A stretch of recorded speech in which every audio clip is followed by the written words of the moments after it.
Betul nggak sih katanya buat rubuhin itu dipencet torpedonya gitu. Bener nggak sih? Atau gimana cara ngerubuhnya? Nggak tahu gitu. Atau dibisikin kalau nggak rubuh pencet nih gitu. Gitu nggak sih? Ini dari ahlinya langsung nih sumbernya nih mengkonfirmasi gimana Pak? Gimana ya? Karena saya ngikat kakinya aja tuh takut ketendang gitu Pak ya. Oh gitu ya? Apalagi di bejek begini. Oh, Saya udah kabur dia gitu ya, kayak digas gitu ya. takutnya lepas, panitia bingungan juga. Oh bingung juga, mahal sapinya. Malah dipencet torpedonya. Nah, tekniknya gimana deh kalau nggak dipencet torpedonya, kira-kira gimana?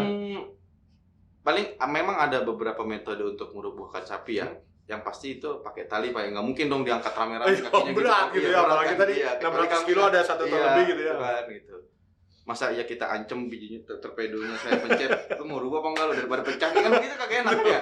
Kasihan gitu. Bicara Profesi. Jumpa lagi di Bicara Profesi. Episode spesial kali ini berhubungan dengan Hari Raya Idul Adha.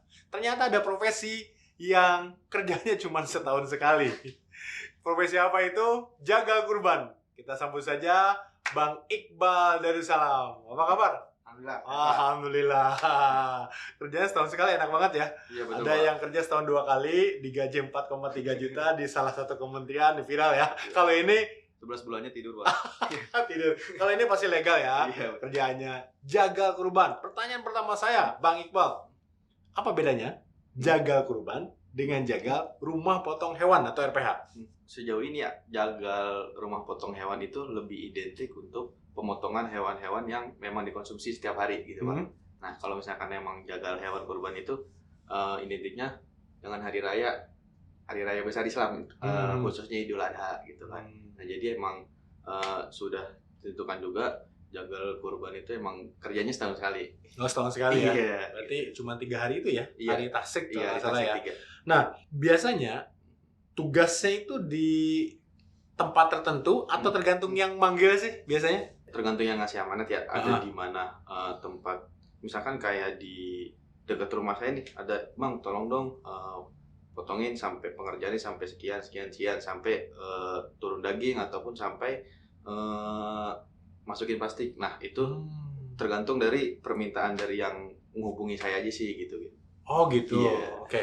Memang jagal rumah potong hewan itu nggak bisa jadi jagal kurban ya? Ada persyaratan khusus? Oh, bisa. Banyak yang si pengkurban-kurban ini lebih ada sih yang beberapa menanyakan kayaknya jagal rumah potong hewan lebih ahli dah kayaknya setiap hari dia ketemu yang kayak gitu kan, motong sapi, motongin daging, jadi ya udah memang handal di bidangnya gitu kan. Setiap hari ketemu, karena jagal tahunan itu kan nggak setiap hari pekerjaannya seperti itu kan gitu. Ya ada aja, bisa aja kalau misalkan bisa ya, tapi ada syarat khusus nggak? Harus apa gitu? Pasti harus muslim dong ya? Ya harus muslim ya, paling salah satu khususnya pasti ada yang harus dijaga sama jagal-jagal rumah potong hewan gitu, biasanya yang pakaiannya kurang menutup aurat gitu, mohon maaf gitu kan. Jadi kalau misalkan yang jagal-jagal Idul Adha itu kebanyakan memang mereka orang ini selalu ngejaga adab, utamanya gitu, adab dalam pemotongan hewan kurban gitu. Tentunya udah pasti tahu syariat-syariat yang harus dilakukan supaya nilai-nilai ibadah itu ada di pemotongan hewan kurban tersebut gitu. Entah itu menutup aurat, terus kita ada ilmu untuk mengetahui ini sapi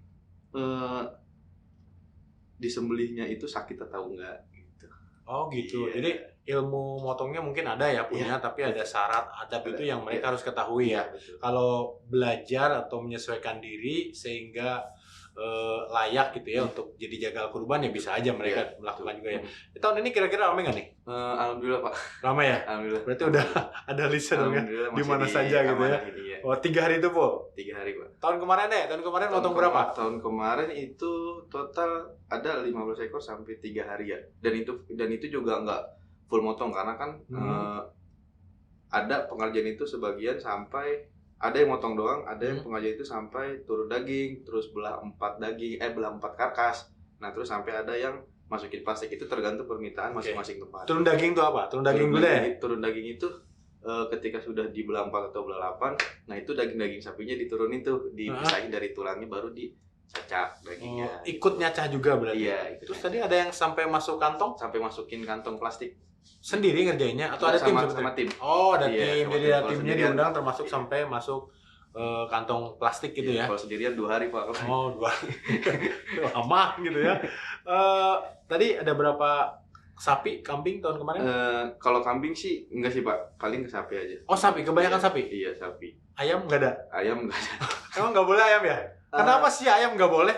Dalam fikih itu memang sudah ditentukan ya hewan-hewan yang diharuskan untuk kurban itu kan an'am. An'am itu artinya itu hewan ternak gitu kan. Nah, Oke.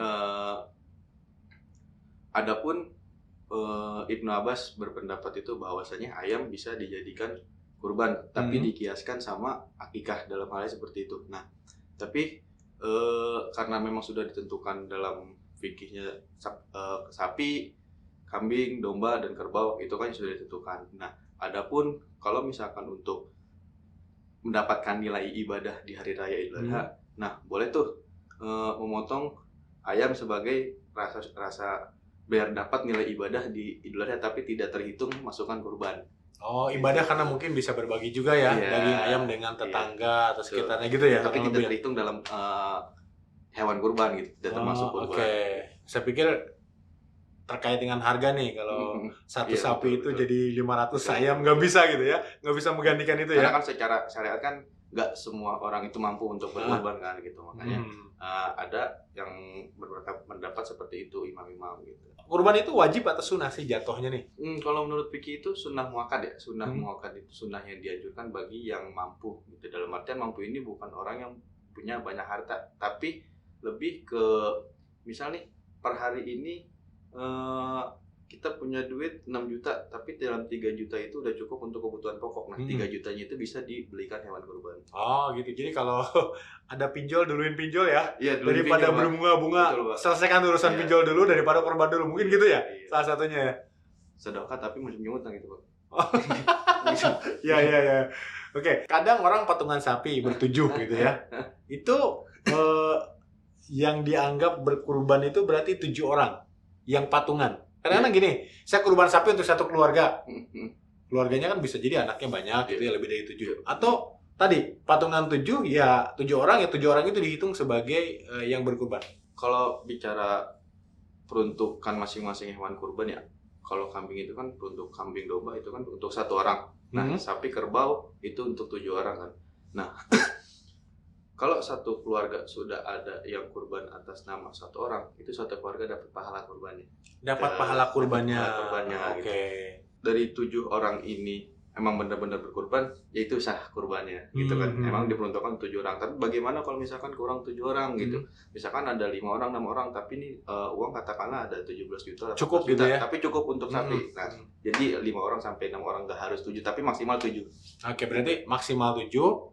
Kalau 5 orang ya 5 orang gitu ya. Tapi termasuk 5 orang ini masing-masing dengan keluarganya dapat pahalanya juga gitu ya. Oh gitu. Iya. Pernah motong sapi ukuran berapa yang paling besar selama ini ya? Kamu udah berapa lama Kalau motong? kalau motong itu baru dipercayain sama guru saya itu 3 tahun ke belakang. 3 tahun terakhir berarti ya? Jadi sebelum 3 tahun saya motong, nah itu memang saya itu belajar dari yang namanya belah perut, maksudnya ngebersihin usus. Oh Terus iya belajar iya. isyarat. Jadi ketika saya nggak disuruh motong, tapi saya bisa mengerjakan pekerjaan yang lain gitu. Karena belajarnya memang penting dari situ, karena kan nggak semua tukang potong bisa nyeset, bisa. Iya, itu kan nurunin kulitnya lagi. itu ya. Iya. Pasti sobek atau apa kayak gitu ya. Oke. Pernah motong yang paling besar berapa? Paling besar itu kurang lebih 500 sampai 600 kilo sih, Pak. 600 kilo, itu Iya. besar ya segitu ya. Iya, Pak, besar. Wah, itu kan kadang-kadang saya lihat nih sapi itu kalau di media sosial gitu ya, kadang ada yang udah dipotong itu masih berdiri gitu ya, kadang lari gitu ya. Iya. Itu kan pasti sakit banget tuh. Sebenarnya gini, ada rahasianya nggak sih?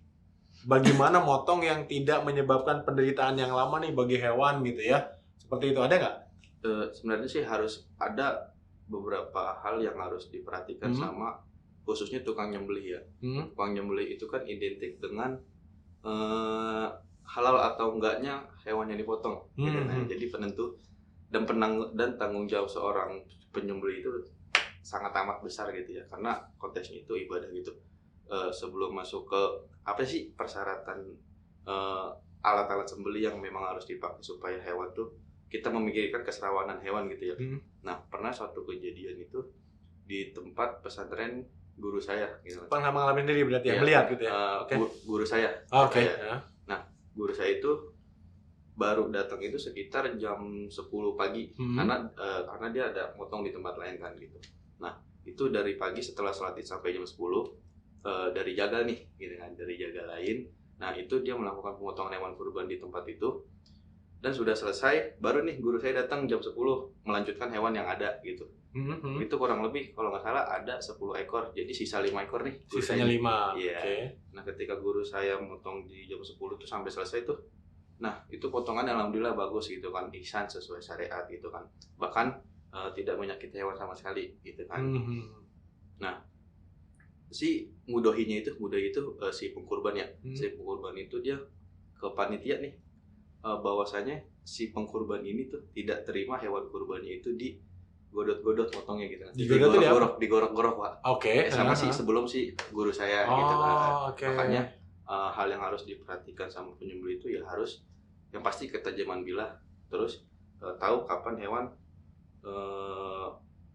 mati dalam keadaan sempurna gitu kan. Jadi nggak terlalu menyakiti hewan gitu kan. Jadi supaya kita belum tahu ilmunya nih, kita motong terus kita nggak tahu pisau tajamnya itu yang harusnya kayak gimana. Nah, jadi kan kita misalkan disuruh ganti rugi, kita kalau nggak punya duit gimana? Karena kan berat juga gitu. Sampai si pengkurban itu bilang, saya ada uang 10 juta, saya nggak mau tahu panitia harus ganti, potongan saya haram dagingnya. Ada sih yang sampai gitu? Iya. Oh, yang mungkin yang ngerti syariat atau apa gitu ya, setelah tahu kayak gitu. Karena setelah ngeliat guru saya motong lebih bagus dari sebelumnya gitu, akhirnya diganti tuh sapi gitu kan, resikonya terlalu besar gitu, jadi nggak ganti loh. Luar biasa itu ya, maksudnya nilainya tinggi banget. Betul. Kalau gitu gini deh, ada peralatan khusus nggak atau bisa dicontohkan nggak kalau memang contohnya ini ya kita ambil, oke? Nah, ini contohnya ya, ini peralatan untuk memotong hewan kurban gitu ya. Boleh dijelaskan ya, ini apa aja nih? Ini ada yang pasti dipakai itu golok ya, gitu. Karena memang saya biasa motong itu pakai alat sembelih ini nih, golok gitu kan. Nah, gimana sih golok yang memang layaknya dipakai untuk hewan kurban? Karena kan jenis golok itu banyak ya, ada yang buat kerja, ada yang buat motong gitu kan, ada yang buat motong hewan kurban. Nah, khusus untuk pemotongan hewan kurban ini tuh ada karakter yang memang diharuskan untuk motong gitu, spesifikasinya lah gitu kan.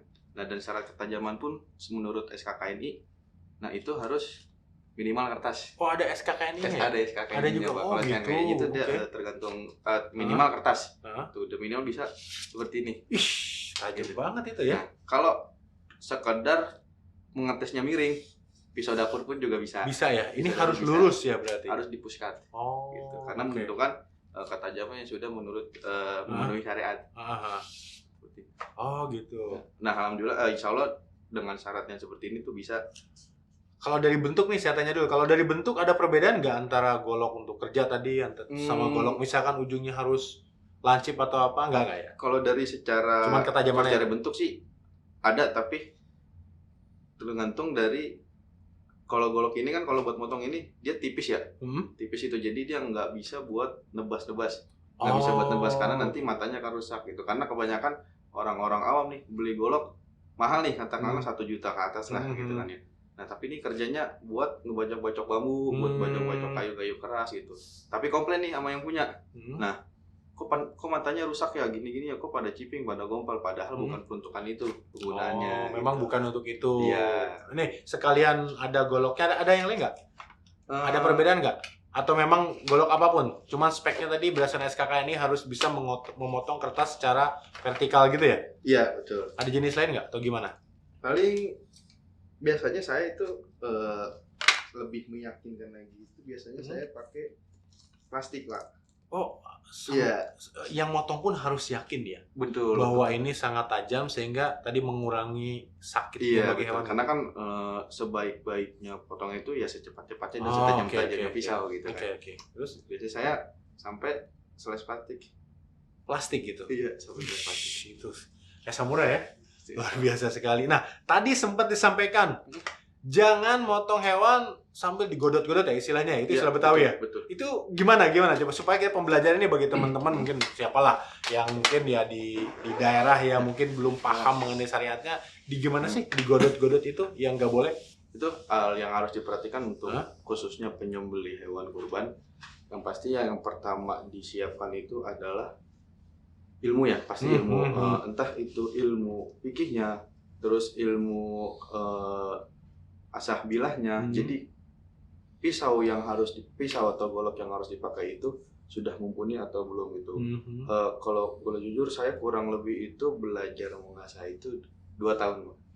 Ngasahnya saja Belajar belajar gitu ya? Iya. Oh gitu. Gitu. Karena memang banyak yang diperhatikan dari masing-masing ketajaman bilah. Sedangkan bahan-bahan materialnya golok itu kan beda-beda ya. Banyak baja-baja yang memang diperuntukkan untuk senjata tajam gitu. Dan itu setiap bahan itu karakternya beda-beda gitu kan. Makanya mungkin karena karakter bahannya beda-beda ya, mungkin karena lamanya di situ. Jadi 2 tahun itu belajar ngasah itu memang di awal begitu nyoba nih, begitu belajar ya, mungkin sebulan pertama itu ketajamannya beda ya setelah 2 tahun itu. Betul. Oh, Karena gitu. awal-awal itu ya susah karena memang nggak tahu tajamnya itu harus seperti apa sih gitu kan. Nah, makanya tuh banyak kan yang kita lihat pemotongan hewan kurban itu berkali-kali motong, terus kita ngelihatnya kayak kok sakit banget nih hewan ya gitu. Terus bahkan ada yang berdiri lagi gitu kan. Iya, Nah, saya berapa kali lihat lah di Nah, TV iya. atau ini gitu. Nah, itu kalau misalkan motong di golok itu udah pasti pisaunya nggak tajam gitu kan. Kalau misalkan yang berdiri lagi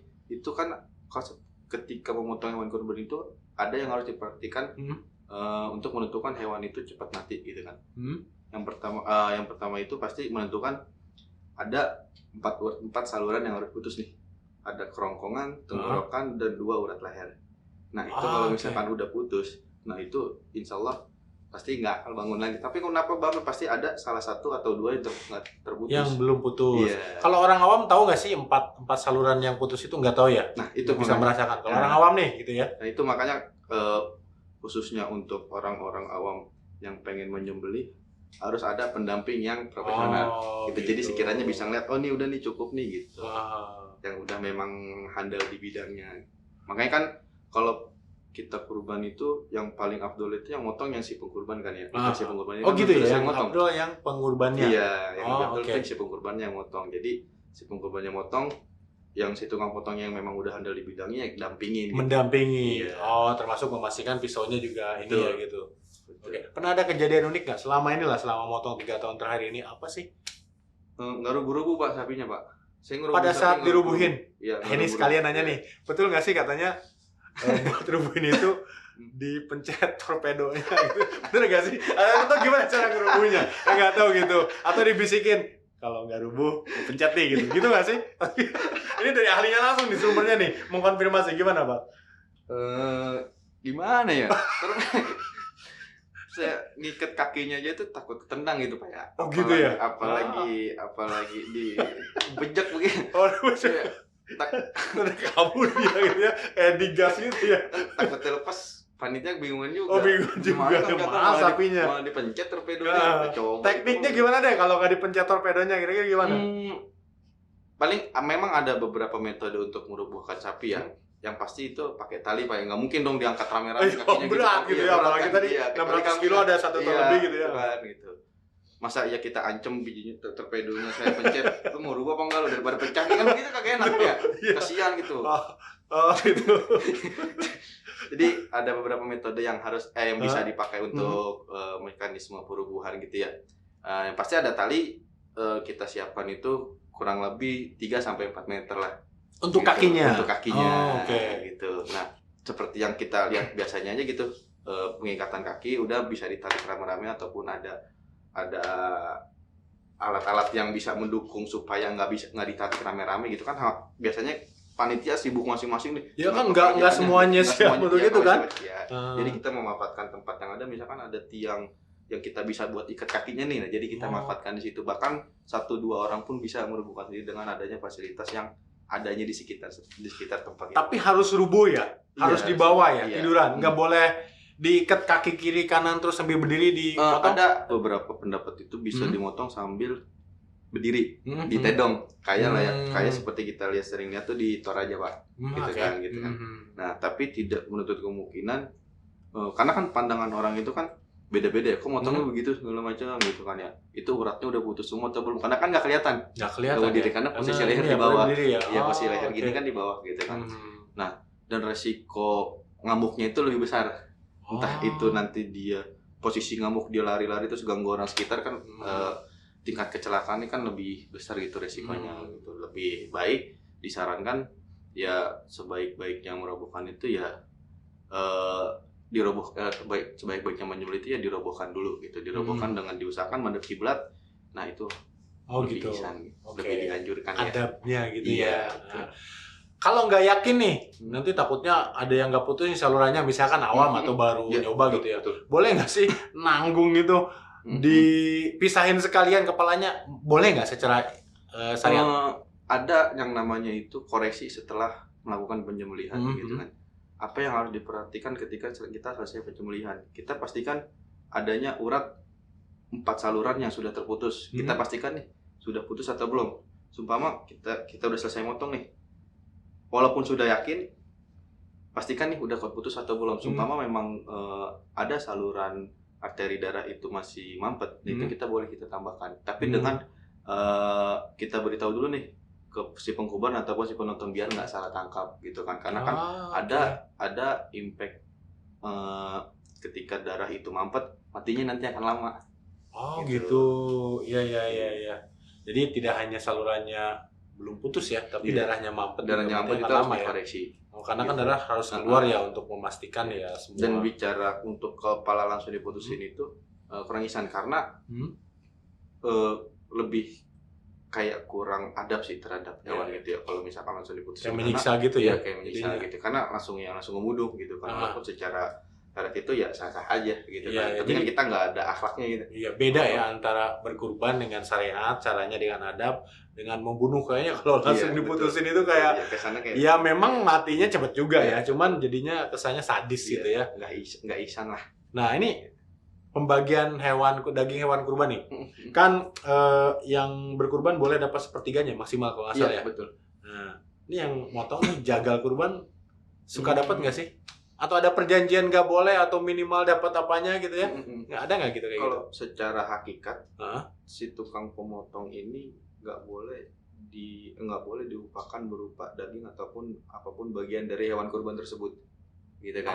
Ya nggak ada bagian dari entah itu kepala, kaki, kulit ataupun daging yang dikasih ke si pemotong hewan, karena memang ada upahnya sendiri gitu kan. Nah, tapi dibolehkan dikasih itu berupa hadiah, kecuali dihadiahkan nih dari si pengkurban nih gitu kan, ataupun dari panitia masjid atau musola. Ini saya hadiahkan ke tukang potong dan ini upahnya. Jadi jangan upahnya kepala nggak gitu, nggak boleh ya upahnya. Kalau nggak ngasih upah ya nggak sekalian ya. Tolong minta tolong aja gitu ya, tapi hadiahnya apa? Jadi jangan sebagai upah gitu ya. Oke, nah kalau keluarga korban itu kan, keluarga yang berkurban itu dapat sepertiganya. Ini kalau sapi nih ya, kan patungnya nih. Jadi 1 itu 7. Itu masing-masing dapat 1/3 dari 1/7 atau gimana hitungannya? Kan pengen nih masing-masing 1/3 dari 1/7 atau gimana? 1 ekor sapi 1/3-nya itu diperkirakan itu 1 ekor paha belakangnya. 1 ekor, 1 paha belakang gitu ya? 1 paha belakang itu dibagi berapa sih pengkurban? Oh ya silakan gitu ya. Jadi enggak dibagi rata. Kalau 1/3 habis. 1/3 habis Pak. Bagi kemana lagi coba? Iya. Ya, saya pernah dengar nih kalau motongnya nggak bener itu pengaruh ke enak enggaknya daging nggak sih? Kalau nggak enak dagingnya tergantung masaknya sih Pak ya. Oh masak. Bener juga ya. Bisa masaknya ya. Orang nih. Gitu juga. Ya, tapi kalau emang banyak sih pertanyaan yang seperti itu. Kalau dia yang motong bau nih, gitu kan, dia motong ini. Pernah aja dengar gitu, walaupun belum pernah ngerasain. Gelintiran gitu pernah dengar kan. Tapi pada dasarnya itu memang tidak menentukan siapapun yang motong itu menentukan bau atau tidaknya daging gitu kan. Tapi lebih ke sebelum melakukan pemotongan hewan kurban ini biasanya itu dipuasakan 48 jam. Ketika sapi datang ke masjid atau ke tempat ke rumah kita, jadi nggak boleh dikasih makan biar terus asam sapinya. lambungnya nggak naik. Oh, Jadi gitu. ketika kita motong itu kadang ngelihat ada hijau-hijau nih keluar nih dari tenggorokan, nah itu baru banget makan gitu. Karena itu jadi asam lambung, jadi impact-nya itu ke daging. Dan bahkan kalau misalkan lagi menguliti daging bau, nah itu posisi tangan kiri kita atau tangan kanan kita kan sambil megang kulit. Nah, habis itu dipegang dagingnya, kebanyakan kayak gitu, Bos. Oh, gitu. Iya. Jadi bukan karena cara motongnya ya, mungkin Iya, karena makanannya, waktunya, sama cara penanganan dagingnya iya, ya. cara Mungkin ditaruh di bawah aja dagingnya, nggak jelas. Dan taruh di bawah pun nggak boleh sebenarnya itu terpal biru atau yang terpal warna gitu tuh. Karena kan tuh ada kandungan kimianya ya. Gitu ya. Karena kan ada kandungan kimianya itu bisa ngimpact ke daging, bisa berubah warna gitu. Makanya dari teman-teman kita tuh biasanya pakai plastik yang biasa dipakai kuli bangunan tuh, yang putih yang bening. Oh, buat ini ya, buat iya, tutup lebih biar nggak iya. kena ini ya. Oke. Nah, ini jagal kurban yang setahun sekali lah kerjanya atau dapat orderannya dan sebagainya gitu ya. Ada perkumpulannya nggak sih, atau mungkin ada sertifikasinya? Atau ada SKKN ini berarti ada sertifikasi? Ada BNSP, Pak. Kalau dari gitu. sebenarnya sih kita ada perkumpulan wadah gitu ya.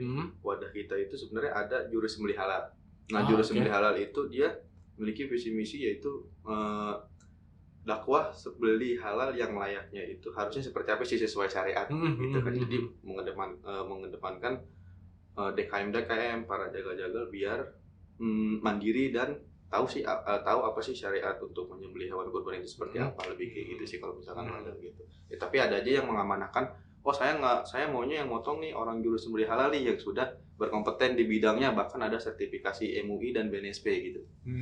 Selain sertifikasi, tadi perkumpulannya ada nggak? Kalau perkumpulannya itu ada, nih salah satunya perkumpulan Selengkat Baba Boek gitu Pak, di mana tempat saya belajar dari mengasah, terus handling sapi, bahkan sampai memotong hewan kurban. Nah, itu tempat saya berkumpul sama teman-teman buat diskusi, saling sharing nih, barang-barangnya udah siap dipakai semua atau belum gitu, saling cross check. Oh gitu. Dan di perkumpulan itu biasanya kalau Hari Raya Idul Adha itu dapat order gitu ya? Iya, betul. Oh, oke. Terus gimana cara dapat order? Dari perkumpulan itu saja atau kita naruh juru potong halal atau apa kayak gitu, atau gimana? Atau dari mana biasanya? Ada yang memang dari mulut ke mulut, gue nyari, ada misalkan si pengurban, gue pengen nyari tukang potong, lo sama si Ono aja dia katanya bisa gitu kan. Nah, tapi ada juga yang mengatasnamakan organisasi, mengajukan proposal ke DKM atau si mudo isi pengurban gitu dengan perjanjian yang ada di proposal tersebut. Gitu, Bang. Nah, ini saatnya kan Idul Adha nih, biasanya ya orang kan tidak semuanya atau kebanyakan kan tidak memelihara hewan kurbannya ya, calon hewan kurbannya, tapi beli. Ada tips nggak sih buat beli sapi atau kambing yang tidak berpenyakit? Atau ya saya tahu lah beberapa waktu yang lalu kan di berita TV bahwa biar badannya besar digelonggong gitu. Tipsnya gimana sih? Kita bisa tahu nggak sih sebagai pembeli? Kalau untuk beli sapi khususnya di pedagang-pedagang misalkan di pinggir jalan ataupun penggemukan gitu ya, yang harus diperhatikan yaitu pasti fisik hewannya tersebut gitu kan. Nah, entah itu cacat atau tidaknya hewan, dari kaki pincang, terus buntutnya nggak ada, terus tanduknya patah, matanya buta dan lain sebagainya, atau belum memenuhi syarat untuk dilakukan kurban gitu. Itu nggak boleh ya dijadiin hewan kurban kalau yang gitu tadi, cacat tadi. Oh gitu. Karena kalau misalkan cuma mau dipotong ya jatuhnya sedekah, bukan kurban. Karena kurban punya ciri-ciri syarat sahnya kurban ya seperti itu. Jadi harus sempurna ya. Walaupun kecil tapi memenuhi syarat tadi, umur termasuk ini. Betul. Jadi nggak ada syarat berapa kilo minimal kan? Nggak ada, Pak. Oh gitu. Nah, sekarang nih biasanya nih ramenya itu kan hari Tasik tadi 11, 12, 13 kalau nggak salah ya, Gereja ya. Itu ramenya biasanya hari apa sih? Dan kalau rekomendasi biar tadi dapat jagalnya yang diinginkan gitu ya, misalkan karena ramenya hari apa, tolong dong jangan hari ini dong, hari pertama aja, hari kedua, terkait biasanya gimana rekomendasinya? Paling tergantung hari 10 Zulhijjahnya itu, setiap tahun kan beda-beda harinya ya gitu. Ada yang hari pertamanya Jumat, terus hari pertamanya Minggu atau hari biasa gitu. Ya tergantung situasi kondisional pada saat itu juga sih gitu. Paling banyak tuh kalau katakanlah hari Jumat kan hari pertamanya gitu, paling banyak di hari Sabtu gitu kan. Kalau misalkan di hari Minggu nih hari 10 Zulhijjahnya, udah berarti ramainya di hari Minggu. Jadi hari Tasrik 11, 12, 13-nya ya memang dipaksakan hari itu. Ini saya tertarik juga nih mendengar profesi yang tahunan ya sebagai jagal kurban. Karena kan pekerjaan sehari-hari Iqbal ini bekerja ya di perusahaan itu ya. Betul. Nah, biasanya kalau saya dengar itu ya, atau saya banyak lihat ya, yang motong itu kalau nggak ustadz, kiai di masjid atau sekitar itu, atau yang disepuhkan, atau tadi anggota DKM atau marbot kadang-kadang gitu ya. Nah, apa sih yang melatar belakangi kok ingin jadi dulunya ya, maksudnya ingin jadi atau ingin menekuni profesi bahkan sampai belajar menjadi jagal kurban? Sebenarnya emang nggak ada cita-cita ya pengen jadi, karena cita-cita jadi jagal ya, karena memang dari dulu dari ingkong saya terus keluarga ayah saya memang tukang potong semua kan gitu. Jadi dari kecil saya juga ngikut ngeliatin gitu. Lama-lama kok kayaknya seru juga gitu, rasa PJJ itu jadi salah satu hobi saya gitu sih Pak sebenarnya Pak. Karena memang faktor dari keluarga juga kali gitu ya, yang memang melakukan setiap tahun seperti itu. Jadi memang ya udah mau gimana nih biar bisa kayak gitu ya gitu. Kayaknya udah demen aja gitu dari kecil tuh. Bahkan pernah ngelihat motong sapi itu saya jalan kaki kurang lebih 10 sampai 12 km Pak. Jalan kaki. Kenapa kok saya jauh? Enggak, saya jalan kaki pengen lihat motong. Hanya pengen ngeliat motong. Bukan ngantri daging ya? Bukan.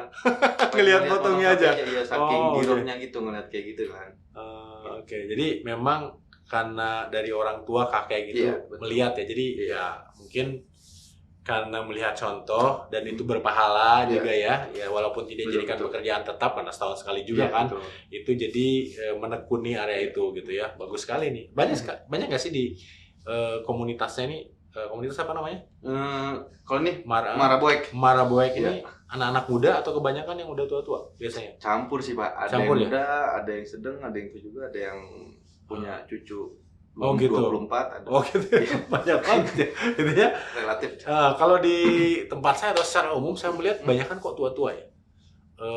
Apakah tidak ada minat dari anak-anak muda biasanya atau berkurangnya minat? Memang kalau pekerjaan setahun sekali ini butuh ketertarikan diri sendiri ya gitu ya. Jadi nggak semua anak muda pengen jadi jagal gitu ya. Cuma yang mau aja gitu Pak, yang punya daya tertarikan sendiri buat jadi ya jagal tahunan gitu. Iya, karena memang tidak menjanjikan penghasilan yang terus-menerus gitu ya. Cuman tadi karena ya ada pahala juga gitu ya. Kemudian ya kalau hari Tasik biasanya kan kita libur juga ya. Jadi yang nggak kemana-mana lebih berguna gitu ya.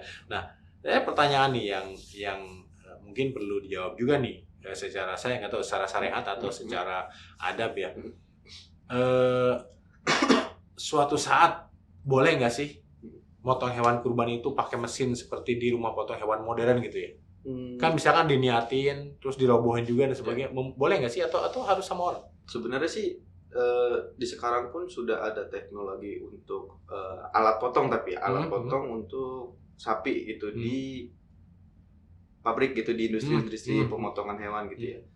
Kebanyakan kalau sapi itu cuma sekedar alat perubuhannya doang. Kalau ayam, unggas gitu kan udah memang ada ayam digantung di atas nih, jalan di mesin, putus rata gitu kan. Nah, ada kalau sapi itu cuma alat perebahnya aja gitu yang menggunakan teknologi mesin, tapi untuk menyembelihnya itu tetap orang gitu. Dimanapun di luar negeri pun sekali-kalinya itu memang pakai mesin tetap, tapi yang motong itu ya tetap orang gitu. Karena kalau pakai mesin itu kan apalagi untuk konsumsi sehari-hari gitu ya, mayoritas Islam yang harus dipastikan kehalalannya gitu kan ya. Nah kalau mesin itu kan kita nggak bisa pastikan apakah dia mati karena memang betul-betul mati urat terputus atau memang karena terjepit mesin ataupun terjepit hewan lain gitu kan ya. Dan ada ucapan pastinya dengan menyebut nama Allah ya, Bismillahirrahmanirrahim ya gitu kan. Nah itu sih paling kebanyakan pakai mesin rebah ya. Kalau pakai alat buat langsung motong sendiri ya tidak meyakinkan untuk kehalalannya gitu. Oke. Jadi memang ada syarat dan adab tadi ya. Kenapa? Karena kan harus madep kiblat juga kan. Iya gitu. Oke, jadi Yang terakhir mungkin nih pertanyaan. Sebentar lagi kan banyak nih hewan-hewan dipotong dan biasanya viral tuh, ada yang lari kemana dan sebagainya. Tadi kan syaratnya kan nggak boleh cacat, Iya, betul. nggak boleh apa namanya buta Buta. gitu, patah kaki atau apapun, pincang dan lain-lain. Seandainya nih di hari raya nih sapi atau kambingnya baik-baik saja, terus lari ketabrak mobil, sekarat nih, boleh dilanjutin nggak sih sebagai hewan kurban? Itu dia jadi tanggung jawab panitia ataupun siapapun yang dititipkan hewan kurbannya ya. Kalau seumpama nih kita sudah nitip dan hewan itu ya namanya hewan, kita nggak bisa diikat aja kadang bisa lepas kan gitu kan. Kita nggak menutup kemungkinan itu bisa terjadi patah lah bahkan mati gitu. Kalau mati kan memang udah nggak salah kita ngundang. Tapi kalau misalkan masih pincang ataupun masih layak untuk dipotong karena kan memang ijab kabulnya sudah dilakukan pembelian hewan kurban sudah dilakukan ijab kabul untuk pembelian hewan kurban nih gitu ya. Jadi memang sudah masih bisa disembelih walaupun dia kecelakaan nih patah atau cacat gitu setelah pembelian karena kan sebelum pembelian itu hewannya sempurna banget. Nah itu masih bisa sih wallahu alam. Ya, artinya ya memang diniatkan untuk kurban, mau ketabrak atau tidak selama belum mati ya lanjutin aja dipotongnya gitu ya, walaupun pahala kan kita nggak pernah tahu ya. Terakhir, ada inspirasi nggak buat mereka anak muda atau siapapun nih yang kepikiran iya ya 3 hari tasyrik libur nggak ngapa-ngapain, kenapa sih nggak belajar cara motong hewan kurban? Saya pengen tahu nih dari seorang jagal hewan kurban yang setahun sekali sibuk, kira-kira tuh asiknya tuh apa sih? Apa yang dirasakan gitu ya? Selain jadi pusat perhatian sebagai ditunggu-tunggu nih. Yang ngantri daging udah banyak nih gitu ya. Gitu. Apa kira-kira kepuasannya apa selain pahala mungkin? Buat anak-anak muda yang kiranya gabut gitu ya di rumah ya gitu ya. Di setiap tempat nggak mungkin cuma itu aja yang mengerjakan, pasti butuh regenerasi gitu kan. Pasti butuh yang muda-muda nih buat bantuin lingkungan sekitar, masjid ataupun tempat lain yang membutuhkan kalian semua gitu. Apalagi kita anak muda yang masih jos-jos lah tenaganya lah gitu kan. Kalau bukan kita siapa lagi buat penerus gitu. Kalau bicara soal asik itu kalau saya sih asiknya itu lebih ke rame-rame yang ngerjainnya ya. Rame-rame terus kebersamaannya ada, apalagi ada makan siangnya. Boy lah enak banget makan siangnya mah. Nah, iya. Apalagi ada es, wah iyalah gitu. Aduh, baliknya bawa kepala sapi gitu. Betul. Saya sih kalau gitu biasa motong tuh bawa kepala sama kaki Pak pasti. Oh berarti kalau sampai 15 atau lebih mungkin banyak dong? Saya kalau nggak bawa kepala sama kaki ntar mama saya nyata. Aduh, kena prank nih ya. Gimana mau tahu ya? Tutupin aja. Nggak bisa ngelihat. Nggak bisa ngelihat, apalagi nggak bawa kepala dan kaki. Luar biasa sekali ternyata ya, itu salah satunya dampaknya adalah bisa ngocol ya. Gitu. Oke, terima kasih Bang Iqbal dan komunitasnya tadi Mara Boek ya. Semoga di Idul Adha kali ini makin banyak, makin ramai. Otomatis kan dagingnya makin banyak kita sebarkan, bagikan ke orang-orang yang mungkin belum tentu tiap hari menemukan daging untuk makan ya. Oke, terima kasih, sampai ketemu lagi di segmen berikutnya.